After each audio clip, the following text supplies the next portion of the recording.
আসসালামু আলাইকুম।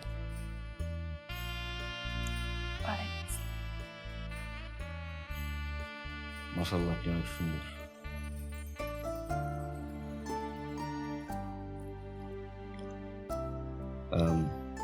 আপনি কোনো কিছু নিয়ে কখনো টেনশন করবেন না। যত ধরনের খরচ আপনি আপনার মনের মতো করে করবেন, আমার কোনো না নেই। আপনার ঘরের হোক, ঘরের বাইরের হোক, সব কাজ কিন্তু আমিই করব। আপনি কোনো সময় টেনশন করবেন না। যদিও বাসায় কাজের মানুষ আছে অনেক, কিন্তু আপনার যত্ন আমারই করতে হবে। আপনার সব কাজ আমি করে দিই। ছি ছি, আপনি কেন আমার কাজ করবেন? আপনি তো আমার স্বামী, আমারই তো কাজ আপনাকে সাহায্য করা। তা অবশ্য ঠিক, কিন্তু আমি যে একটু উল্টোটা হোক, মানে আপনার সব ধরনের কাজ আমি করি, কারণ আপনাকে তো আমার চেয়ে বেশি কেউ যত্ন করতে পারবে না, তাই না? একটা রিকোয়েস্ট আমার আছে, আপনি যদি অনুমতি দেন তাহলে আমি বলতে পারি।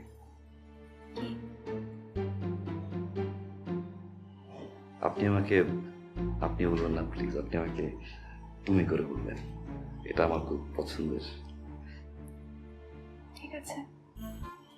আপনি ঘুমান, বিশ্রাম নেন। সারাদিন যে পরিমাণে সেলফি তুললেন আপনি, মানুষজনের একটা প্রেশার ছিল। আপনি ঘুমান। একটু মশা থাকে, টানা মশা একটু টানানো যাবে না?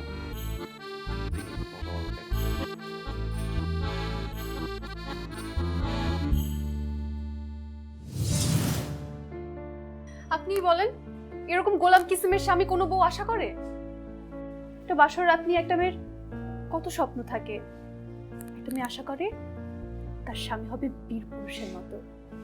বাসর রাতে যখন ঢুকবে মনে হবে রয়্যাল বেঙ্গল টাইগারের পার্সোনালিটি। দুই চোখ দেখে মনে হবে দাউ দাউ করে জ্বলছে, সবকিছু পুরো ছারখার হয়ে যাবে। অথচ আমার ভাগ্যে একটা নেহায়েত প্রাপ্তবয়স্ক শিশু। থামুন থামুন নবনীতা, প্লিজ, আপনি অস্থির হবেন না। আমার আরো কিছু বলার আছে। আপনার আরো বলার আছে? একদিন রাতে আমার শরীরটা একটু খারাপ লাগছিল, হালকা জ্বর জ্বর লাগছিল, একটু গলা ব্যথা আর কাশিও ছিল। আমি ওকে বলেছি আমার জন্য একটু পানি গরম করে আনতে। সে যে পানি গরম করতে গেছে, তারপর এসে দেখে আমি ঘুমিয়ে গেছি। মানে আমাকে তো ঘুম থেকে ডাকবে, ডেকে পানিটা দিবে।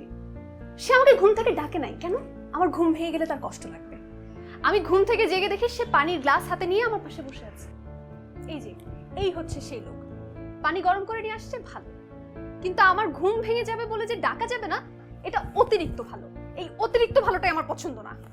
নবনীতা, আপনি অনেক ভাগ্যবতী। আপনার স্বামী একজন ভদ্র এবং নম্র মানুষ। আপনার উচিত তাকে সম্মান করা।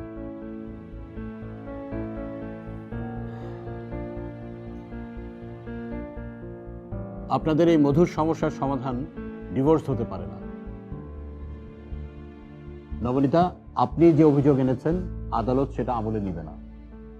আদালত এই মর্মে আদেশ প্রদান করছে, মিস্টার মার্সেল এবং নবনীতা, আপনাদের দুজনকে একই ছাদের নিচে বসবাস করতে হবে।